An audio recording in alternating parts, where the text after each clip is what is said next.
Hello, and welcome to the second session of our Velocia Summit, focused on delivering insights to help small and medium-sized businesses grow, leveraging increased efficiencies, robust reporting, and process improvements. Our session, Why Microsoft Dynamics 365 Business Central, the Cloud ERP for Growing Businesses, is designed to help you better position your business for growth with a system that streamlines and automates processes and delivers actionable information in real time to decision makers. Here's a quick look at our session offerings during the summit. You can visit our summit URL that you see on the screen now to register for any or all of these sessions. I'd like to go ahead and introduce today's speaker. Jason Nicolau is a solutions architect at Velocio. So Jason, I believe we're ready to transition over to you to get started. Fantastic. Well, thank you, Rebecca. I appreciate you organizing this event. Welcome, everybody. Hope you're having a wonderful day. For today's journey, we will be focusing on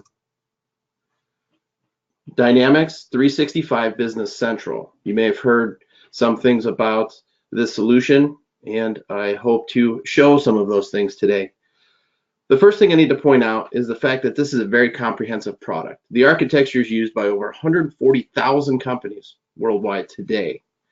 So what you'll see is only a sample of what we can offer, of what the solution can offer.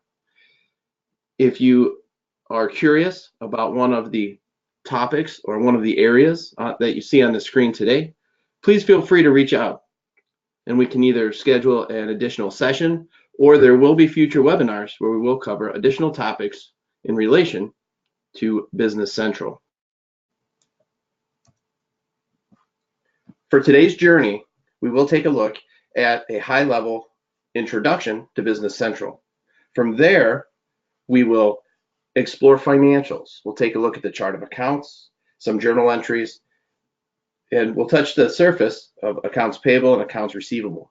From there, we'll take a look at account schedules. This is the built-in reporting tool designed to produce financial statements for your organization. And we'll also have a preview to jobs, which is project management piece. This is a very popular topic in today's organizations. Many companies are trying to manage, capture, and maintain costs so they could better develop strategies to manage their business and maximize productivity. So from here, please allow me to introduce you to Business Central. Business Central relies on a role-based architecture, and that concept's a little bit different when compared to other solutions. The role-based architecture is based on the ability to personalize the experience. The architecture is one where there's a user interface as well as tables collecting data about the transactions, about your business, about things that you're doing. And the idea behind that concept is that I can manipulate my experience beyond just a dashboard. What you're looking at here is a dashboard, but it goes beyond how a dashboard typically performs. Dashboards are great at presenting information, but they're not always great at allowing exploration of the solution. That's why you could extend this description into something called a command center. At the very top, there are menu options, and as we explore the solution, you'll see a command bar at the top of just about every page. Let's go back to that role-based architecture topic. The reason why I call it a role-based architecture versus just a dashboard or just a command center is because of the fact you can personalize many pages. You can personalize many different areas. And it doesn't necessarily impact the functionality of the solution, but what it does is it streamlines your experience. It will allow you to be more efficient because clutter will be removed, or that additional data you need to make strategic decisions will be presented because you've created the experience that makes sense for you. And the beauty of the architecture, once again, is that you don't impact the functionality of the solution. So just because the data is not present on your screen doesn't mean that it's not being collected.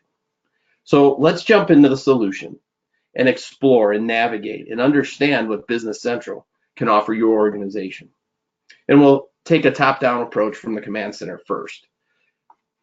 At the top of your command center, you'll see menu options. And there's quite a bit listed here. So if you feel like this is cluttered, the reason why is because this is a business manager role. This is somebody who has to touch just about every part of the organization. So this person would require access to many different areas.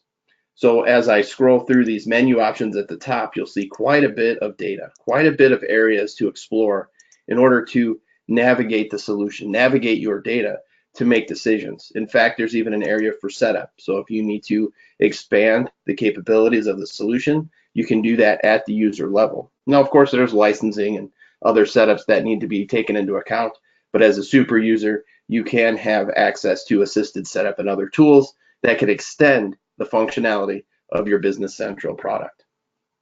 As we look at the dashboard itself, we'll start with an introduction to artificial intelligence. This is Microsoft inserting a functionality that's analyzing your data. It's farming your data and pooling that data and presenting that data to your user as a headline. And what the headline does is it keeps you current on what's happening inside of your organization. As you see those particular fields, those particular headlines scroll on the screen, you'll see that there'll be a highlighted or colored statistic. This is drillable. So if I see a headline that makes sense to me or something that I'd like to explore further, I can drill into that. And here I can see the details from that particular headline. Going back to my dashboard, in the upper right, I'll have the ability to create new forms, but also to access common reports, even Excel reports that I may use on a very regular basis. As we scroll down the dashboard or the command center, we will start to see some more graphical representations of data. Here we'll see dollar values, and these are drillable cues, and we'll also see statistical representations of data inside of the system. And you may notice these color-coded lines. Well, those color-coded lines indicate urgency, and this urgency can be set up by user and also at the organizational level. What this means is that regardless of the size of your organization, you'll be able to use this tool to indicate urgency, to indicate how important or how urgent or important the particular situation may be. As I scroll down further, we will see a donut chart, and this donut chart is drillable. So if I'd like to access more information, I could do that. We'll start to see list views. These list views include data, but they are also drillable. You'll see my cursor turn into the hand, so I can drill down into those particular values. One note that I'd like to make at this point is the fact that security could control the data that's being presented at this point. We know that not everyone in the organization needs to see the checking account balance, and that can be controlled at the user level and also at the role level based on security. So all this information can either be available as read-only or as a full edit, which would mean you'd be able to read, write, add, or delete. And of course, the last option is no security, which means that your users would not even know that this particular data is being collected, is being captured, even though that information is being managed inside of your solution. As I scroll down further on the dashboard, we get our first glimpse at the Power BI portal. We will go back and revisit that here shortly, but this is excuse me, our first exposure to the Microsoft stack. This is one of those productivity tools that many of us use already today, and now it's incorporated right inside of our ERP solution. But before we jump into that, there's a few more stops I'd like to make on the dashboard. Remember that role-based architecture that we had talked about previously. Sometimes there might be a need to log in and log out in order to access that functionality. With Business Central, that's not the case. Inside of Business Central, maneuvering between companies or between roles is as simple as a few clicks. Now I could switch between companies or even between roles. And the roles you're about to see are all out of the box. Typically what we see during implementation of a solution like Business Central is that you will find a role that makes sense for you, that's close to what you do, and one of these pre-built roles will get you 90% of the way there. That last 10% is you personalizing the experience. That means you're adding or subtracting data in order to create that efficiency for you to do your job quicker and faster. So going back to my dashboard, I'd like to do a little more exploration. As I look at my dashboard, things may catch my eye. I might be curious about certain things, so I may be required to do additional research. In order to do that research, a few clicks and I could access that information. For example, I see 4 sales orders. Are they 4 large sales orders or are they small sales orders? Is it one customer or multiple customers? If I'm curious about that, I'll access that information right from the dashboard. One click and I'm exposed to what we call a list view. A list view looks, feels, and acts very much like Excel. You'd expect that from a Microsoft product. Inside this Excel-like architecture, you also have the ability to scroll. As I scroll to the left and the right, you'll see more data in order to give us a better perspective as to what's happening with those 4 orders. So if I need to make some decisions or do some additional research, I could do that right from here. But as I look at this data, it may not be perfect. There might not be information that I deem important inside of my organization. So from here, I may want to personalize my experience. And this doesn't mean that I have to get into the bits and bytes. What this means is that I'm able to add and subtract fields that I mentioned earlier by simply changing my user interface. So let's say that the posting date's important to me and I'd like to have that present every time I open up this list view. All I have to do is drag and drop that value and that posting date will be added, and I can keep that setting each time I log into the solution. So that's what's called a sticky setting. So every time I log in from now on, that posting date will be present. Now, if I'd like to remove that, all I have to do is hide that posting date and it goes back to my available fields. Once again, this doesn't mean that I'm not collecting the data. What it means is that I am simply not choosing not to present that on my particular list view.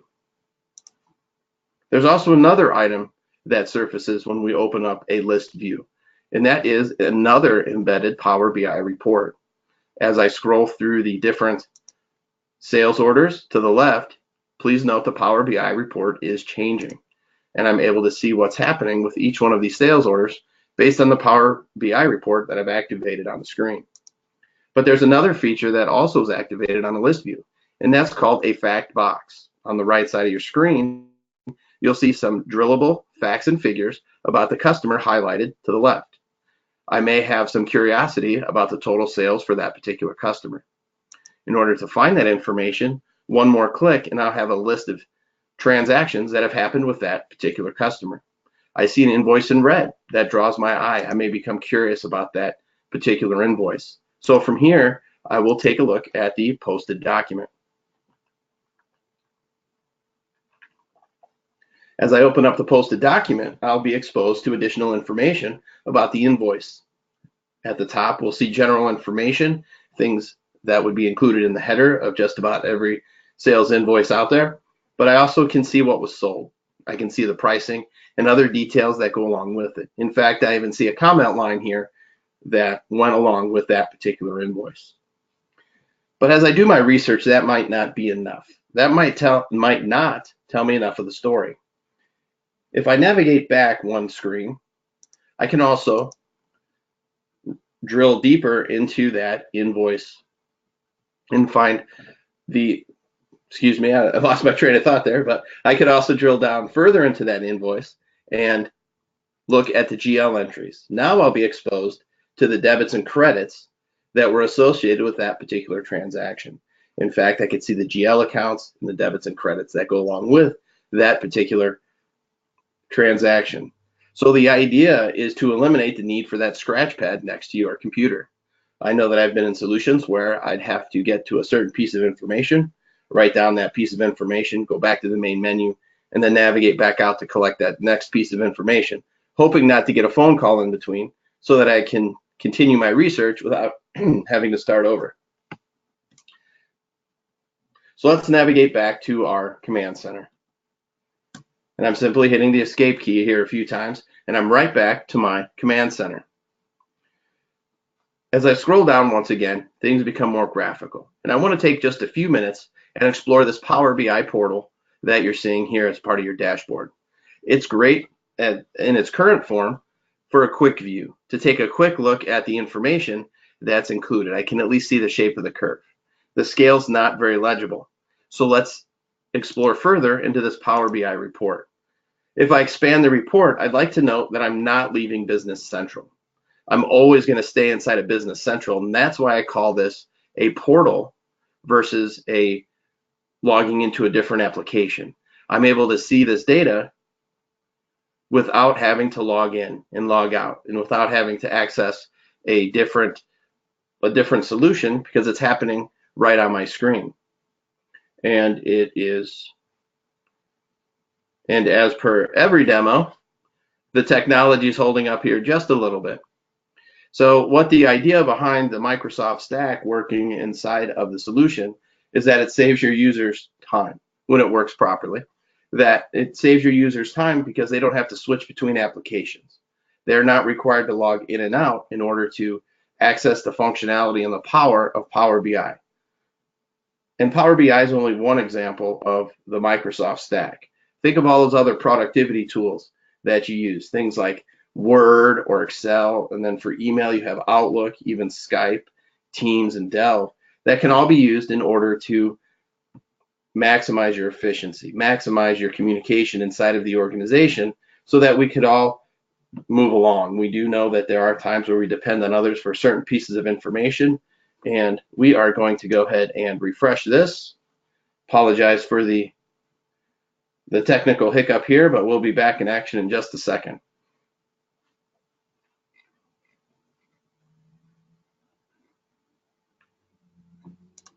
So as this Power BI report expands, now that's the way it should have worked the first time.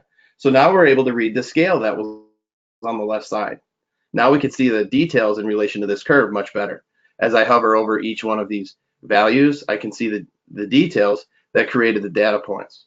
But that might not be enough. Maybe I'd like to go ahead and show the data that's driving this particular chart. Now I can see the facts and figures that are driving this chart. Now another concept that I'd like to introduce is called slicers, and that's a Power BI or even an Excel concept. And what that does is it gives you the ability to filter your results. It gives you the ability to filter your data. So what used to be a call to the IT department because you need a new report or a new filter added to a particular report can happen in one click. So as a CFO, CEO, accounting clerk, controller, it doesn't matter inside the organization. If I have the security in order to access the data, I could change the filter. So now if I'd like to include data from 2018, I can see it. If I'd like to remove data from 2016, I could do that as well. And all this happens with just a click or two. And that's because there's that real-time connection between Power BI and Business Central. Once again, supporting the concept of a portal versus just a preview, just another part of the dashboard. This takes it to the next level. In fact, the Power BI connection essentially creates a dashboard inside of a dashboard. My original dashboard was for the business manager. Now I could take the financial focus one step further and look at my dashboard inside of a dashboard. So now I have the ability to look at two dashboards inside of the same solution. And remember that slicer or that filter I talked about at the beginning, that is also active here. You'll see the shape of the charts change as I choose other options. So that's one example of the Microsoft Stack at work inside of our solution. I'm going to switch gears and show you this solution, the Microsoft Stack at work in a different way. Many of us use Outlook today. We spend a large amount of time in email communicating with our clients, with our vendors, and also with our team internally. Inside of Outlook, Microsoft has created another portal right into Business Central. As that loads, I'd like to point out a few interesting features of this particular portal, which they call Contact Insights. You see that it's brought up information about an existing customer. The reason why is because this email, my contact information, is associated with this customer. So Business Central assumes that if I'm doing some sort of activity for this email address, it's going to be in relation to this particular customer. Now, in many solutions, you may get a preview of data, but here you have a live portal into Business Central. This is full Business Central. It's just in a smaller bit of real estate. For example, if I'd like to understand the balance that's driving that particular figure, I could see that information. Not as user-friendly as when I accessed it in full Business Central, but I can get to the data. As I scroll down, we'll see more data about trade research. There's sales quotes and these activity queues. if I'd like to learn more about each one of those particular values. But Microsoft took it a step further by giving you the ability to execute transactions. If I'd like to create a sales quote, an invoice, or an order, I could do that right from here as well. But Microsoft took it even further than that. Let's take a look at another email. As I open up this email is a little bit different. This email is asking for a quote on 6 Paris chairs. Please note that there is not a part number included in this particular request. But since we have this email address associated with a particular client already, then some of my work will already be completed. Let's say I'm looking to create that sales quote. Now, my Business Central is applying some artificial intelligence and looking at the text inside of the email and making a suggestion. Note, I did not put the 900-S part number in this email. I asked for 6 Paris chairs. Well, now Business Central is making that suggestion, asking if I'd like to go ahead and create this quote for 6 Paris chairs, and there's my quantity of 6. If I go ahead and accept that suggestion, which I don't have to, now Business Central has auto-populated the header information based on the association with this email, and it's populated the line items based on the body of the email. If I scroll over to the right, we'll see that pricing has even been brought over because of the settings inside the system. If I'd like to send this email, I can do that. If I'd like to trigger my approval process or a more advanced flow, I can do that right from inside of Outlook. So I can create this quote, send it to the client, and complete this portion of the activity all without ever leaving Outlook. Those are 2 examples of the way that the Microsoft stack has been incorporated into your Business Central solution. As we explore the system further, I'll show you a few more examples of where you can create PDFs, Word documents, Excel documents, in order to do your job better, quicker, and faster. So let's continue our exploration of the solution by taking a look at a few financial pieces. To this point, we've completed the overview portion of the presentation. So let's jump into the financials. What I'm using here is the search engine right inside of Business Central. And the reason why I call it a search engine is because it goes beyond your normal search tools. If I type in the word invoice, please note that I didn't have to put a wild character at the front or at the end of that search item in order to bring up solutions for that either do not begin or don't end with the word invoice. And the search engine also created a segmented set of results. So I have my pages and tasks, my reports, and even help documentation if I need to in order to get to where I need to go inside of the solution. For this exercise, though, I'd like to go ahead and access the chart of accounts. And the search engine is so advanced that all I need to put in is CH and ACC, and it recognizes those are the beginning of a couple of potential areas that I'd like to go to inside of the solution. So for our first stop in the financials exploration, we'll take a look at the chart of accounts. The chart of accounts is the backbone of any organization's financial system. And there's a few features of Business Central that make the chart of accounts run smoother, run quicker and faster. The idea is that I may need to explore this chart of accounts further. I may be curious about my checking account balance. One click and I could see the transactions that are driving that particular balance. Now I could see the activities, the document numbers, and the details in relation to that particular GL account inside of my solution. But there's another feature that we're getting exposed to on this ledger look. And the idea is this department code and this customer group code. This is our first exposure to a concept called dimensions. What dimensions do is they add a small tag to each one of our transactions. And I'll explain that a little bit further. These tags are applied to each one of our financial transactions in order to flatten the chart of accounts. This means that I could further qualify these entries by attaching these dimensions to master data. Master data includes things like a customer card. Now, whenever I make a transaction against a particular customer, I could track things like what type of customer, the size of customer, the territory, or the salesperson. So I could report against that. This gives me the ability to create P&L by several different customer characteristics. I could take it a step further and use something like the item card as another source for dimensional information. This information can be applied to each time an item sells. So if I need to further classify an item as a raw material, I could report against every time it's used, or I could pull data about the trends or the costs of that particular data, trends for the usage, all because I have the dimensions attached to those transactions. And those dimensions create entries very similar to what we observed inside of our checking account. So now each time I make one of these entries inside of my checking account, I'll have a department code that will further clarify that entry without having subledgers or subledgers of subledgers, which can certainly complicate the month-end closing activities. But all I've shown you so far is only one side of the T account. There is another side of the T account, and we'll use office supplies as that example. Remember that search tool I used here in order to navigate inside the system? Well, Microsoft realizes that you may not remember the name or number of every one of your GL accounts inside of your chart of accounts. So they've created a search tool right inside of that as well.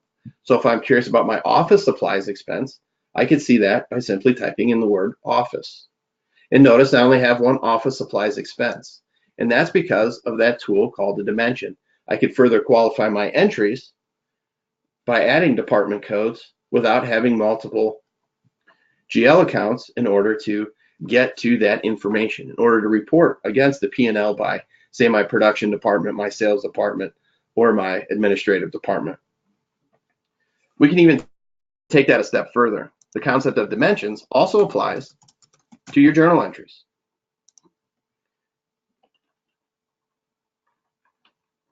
Journal entries, if I were to create an office supplies journal entry, I have the option to enter the account, the debit or credit amount, but there's my department code. And the convenient drop-down tool here also creates consistency. The word admin can be, or excuse me, the word administration can be presented several different ways.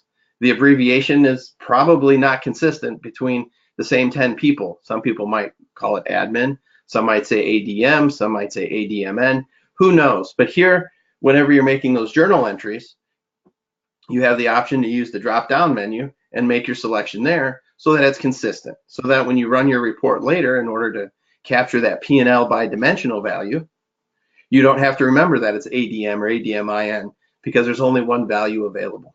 You won't have to summarize any of those entries in order to see that data. The next type of journal entry that I'd like to cover is called a recurring general journal entry. And the recurring general journals will also expose us to the concept of allocation.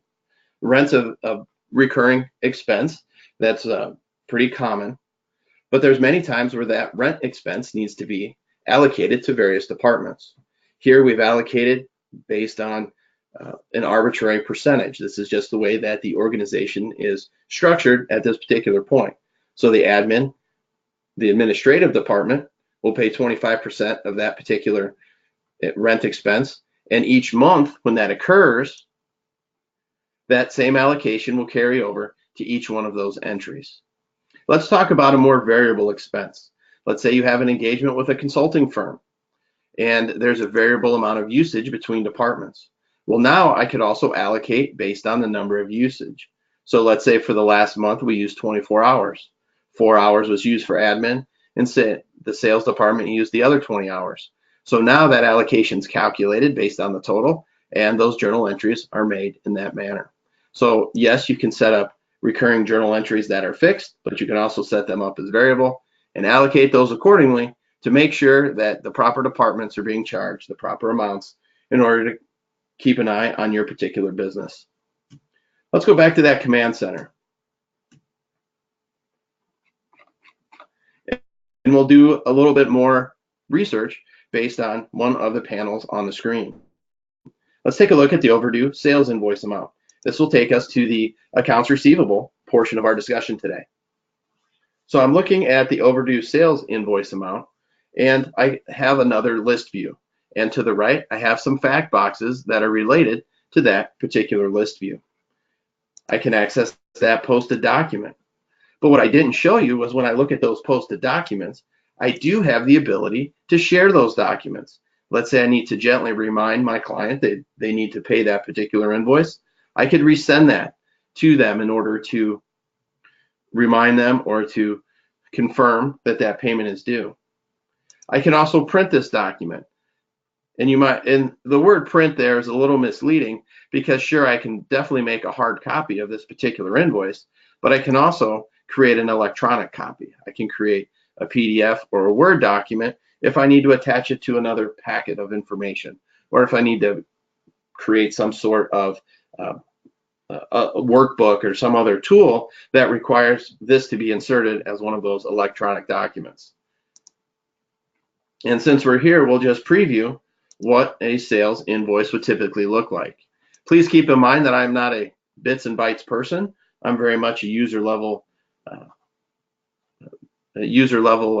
expert inside of Business Central, and I was able to add this logo and organize this invoice with just a few clicks. This is what the standard would look like out of the box. And just keep in mind that as we explore what your business needs, data can be added or subtracted from this customer-facing document quite easily. And the reason why is because this is simply an output from the information table related to this particular invoice.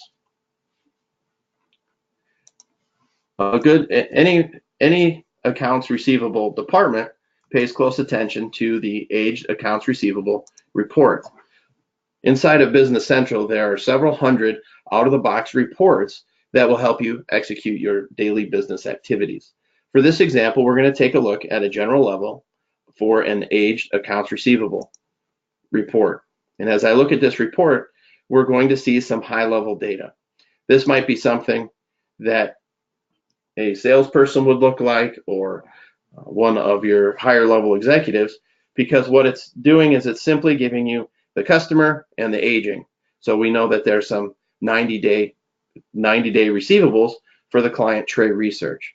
But that might not be enough information. Maybe the controller needs to have a heart-to-heart conversation with the client to get that money collected.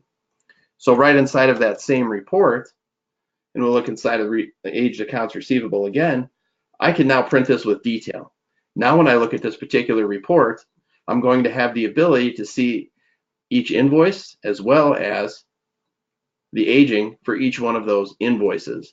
Now when I have that conversation with that client and we're negotiating how we're going to receive payment, how the plan will look for the future, I'm able to have a more distinct conversation and explain in detail what we show open and the age of those particular open invoices.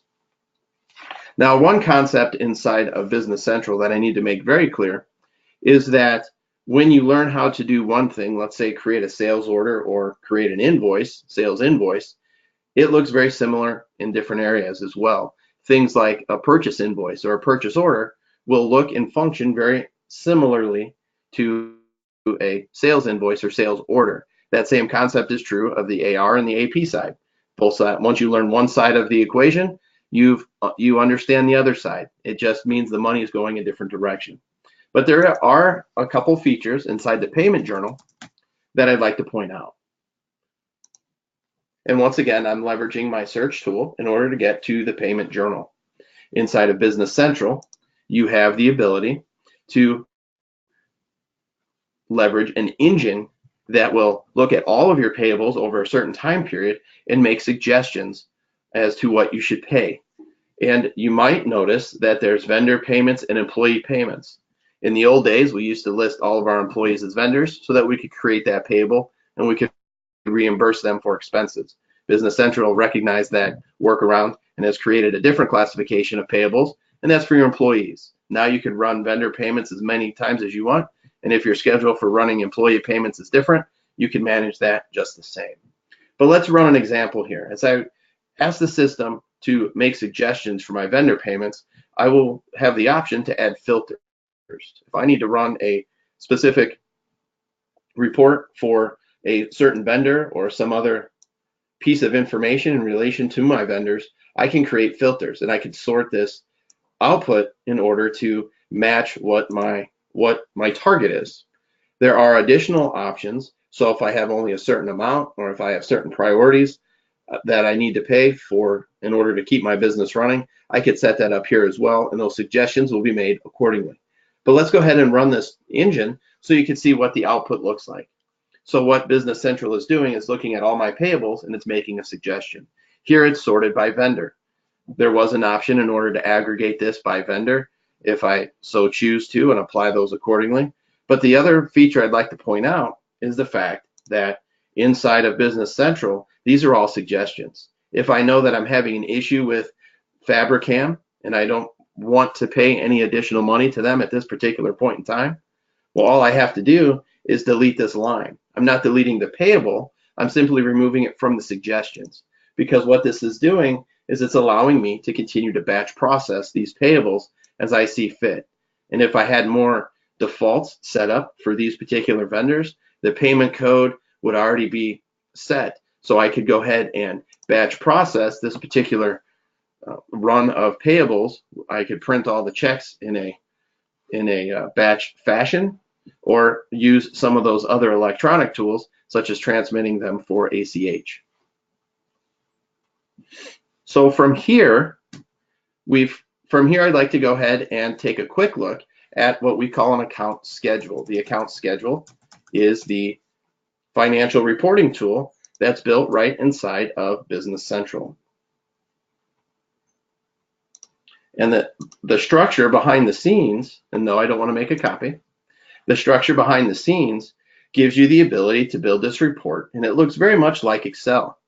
Please note, in the totaling column, these are GL accounts. So you're telling the system when you run this report, pull in the information from this particular GL account. But I'm also able to apply formulas to lines right inside the solution. This P1 to P8 indicated on line F9 correlates to this P1 to P8. So now you're able to sum that value right here inside of the report. As I scroll down further, you'll see other ranges being selected, as well as other bits of math being done right inside of the solution to give you this result. Let's see what an account schedule that's producing an income statement looks like. Now we could see the income at an overall company level. And you see that familiar color again that indicates that that information is drillable. So now I could see the value and drill further into that information and understand more of what's driving that particular balance. Here I have the ability to navigate right into those values as well, just like we've seen before.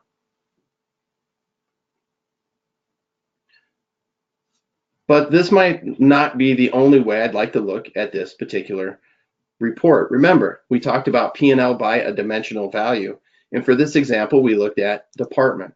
So now if I'd like to see my P&L by department, I simply change my column layout, and now I can see my departments across the top, my income and expenses to the left.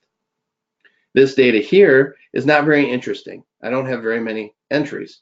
Well, maybe I haven't closed out my 2018 year yet, so I'd like to look at a different time frame. Inside of Business Central, you can essentially walk through time. I could look at the previous period. Now my date has changed from 2018 to 2017, and as I scroll down, we see a little bit more interesting information. So now I can start to build trends and understand which department is incurring which expenses, and over year, I'll be able to observe what those trends look like. So I could spot anomalies. It could be an accounting error, or maybe they really did spend $13,000 on advertising expense last year, and that could be more or less than the year before. But now I have the ability to see all of that data through my account schedule. And your next question might be, well, now that you've created the account schedule, how do I use it? Well, there's several ways that this could be used. First of all, it could be used for research, but it could also be shared. If I'd like to send this report to Excel, I can. This is a direct connection to, as I click it too many times, this is a direct connection to Excel. I can either create a new document and it will send this information to Excel, or I can update an existing document. The updating the existing document is used for companies that have a workbook that they add, say, quarterly data to, or they add monthly data to each month. So instead of having to create the new document and copying and pasting the tab from one workbook to another, you could simply send this directly to that existing document. Now I do have the ability to print, I do have the ability to print this report as well. And if I choose to print this report, I can either print it, making a hard copy, or I could send it as a PDF, a Word, or Excel document. In fact, I can even schedule for this report to be ran and printed at another time. This is used for those instances where you have a very large report or a large amount of calculations happening on that particular account schedule, so you don't want to tie up your computing. Now, it would take a very large amount of lines, millions of lines, in order to tie up your bandwidth, but either way, you have that option here available, and Microsoft has foreseen that need. So it's already built to handle a large organization, or when your company grows into being that large organization that requires that heavier computing ability.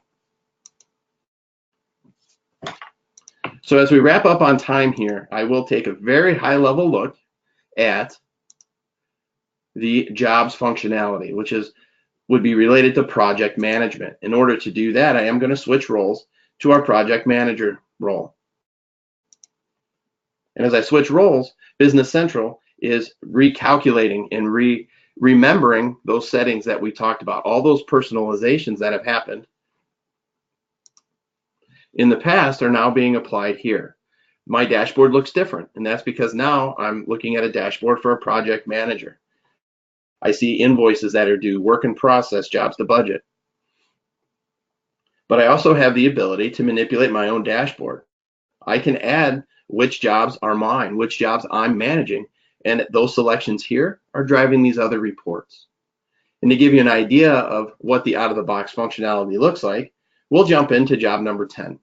Inside of job number 10, the first layer that you'll see is the way that the job is organized. At the very highest level, you have the job level. This is a reception area remodel.